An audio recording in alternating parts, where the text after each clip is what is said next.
নেশা জাতীয় দ্রব্যের উপদ্রবটা কম ছিল। হয়তো ওই যে গাছ, তালের গাছে কি বলে ওটাকে, তারি বলে, তাই না? এরকম একটা নেশা ছিল। বর্তমান সময়ে কিন্তু হাজারো রকমের নেশা চলে আসছে। তার মধ্যে উল্লেখযোগ্য নেশা প্রত্যেকটা বাড়িতেই আছে।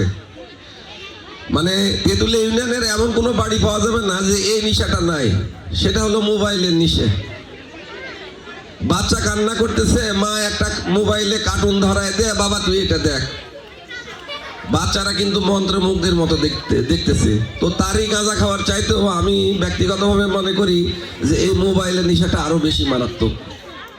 তো যে সমস্ত মা আছেন, যে সমস্ত অভিভাবক আছেন, আপনাদের খাদেম হিসাবে, আপনাদের ভাই হিসাবে, আপনাদের চেয়ারম্যান হিসাবে আমি আপনাদের প্রতি উদাত্ত আহ্বান জানাতে চাই, এই কচি কাঁচা বাচ্চাগুলোকে ঠান্ডা করার জন্য অথবা তাদের কান্না থামানোর জন্য দয়া করে মোবাইলটা তুলে দিবেন না।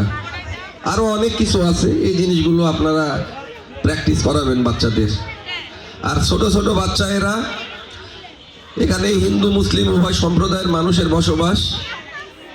আমি মায়েদের প্রতি বিনয়ের সাথে আহ্বান জানাতে চাই, এই ছোট বাচ্চাগুলোকে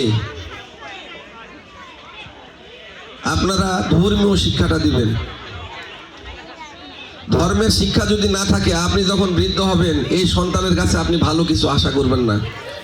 আপনি যদি দেখেন, পরিসংখ্যান যদি নেন, তাহলে দেখবেন যে ছেলে ডাক্তার, ইঞ্জিনিয়ার, জজ, ব্যারিস্টার হয়ে গেছে, আমেরিকা, কানাডা, বিভিন্ন জায়গায় আছে।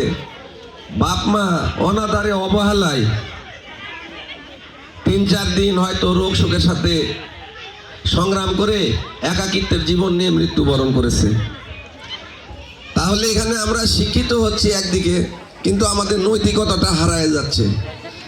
আপনারা যদি আপনাদের সন্তানকে নৈতিক শিক্ষা দিতে পারেন, তাহলে এই সন্তানটা বৃদ্ধ বয়সে আপনার আফসোসের কারণ হবে না।